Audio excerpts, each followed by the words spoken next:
السلام علیکم معزز ناظرین، خرل ٹی وی میں آپ کو خوش آمدید۔ حضرت علی رضی اللہ تعالیٰ عنہ کی خدمت میں ایک شخص آیا اور انتہائی ادب سے عرض کرنے لگا، یا علی رضی اللہ تعالیٰ عنہ، میرا ایک دوست تھا جس کا آج انتقال ہو گیا ہے، لیکن وہ کافی عرصے سے ایسی ایسی باتیں کرتا تھا جیسے ہم یہ معلوم ہوتا تھا کہ شاید اس کی موت ہو جائے۔ کیا موت سے پہلے انسان کو پتہ چلتا ہے کہ وہ مرنے والا ہے یا نہیں؟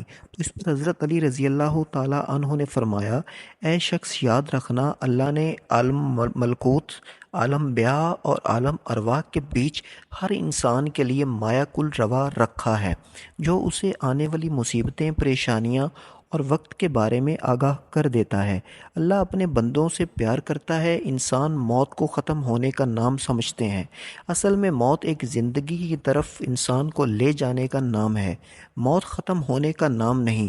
کبھی اللہ اپنے بندوں سے موت کا ڈر ختم کرنے کے لیے الہامی خواب دکھاتا ہے، تاکہ مرنے والے انسان موت کو نئی زندگی سمجھیں اور مرنے سے پہلے اپنی اصلاح میں لگ جائیں، اپنے آپ کو بہتر بنانے کی کوشش کریں۔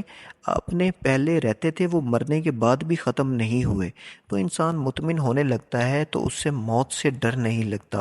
تو وہ کہنے لگا، یا علی، اگر کوئی ایسا خواب دیکھیں تو اسے معلوم کیسے ہوگا کہ یہ الہامی خواب تھا یا شیطانی؟ تو حضرت علی رضی اللہ تعالیٰ عنہ نے فرمایا، جب بھی اس قسم خواب دیکھو تو خواب دیکھنے کے بعد تم ڈرنے لگو، پریشان ہونے لگو، تو سمجھ جانا کہ وہ خواب شیطانی ہے۔ لیکن اس خواب کے بعد تم مطمئن ہونے لگو اور تمہیں موت سے پیار ہونے لگے، تو سمجھ جانا یہ خواب رحمانی ہے۔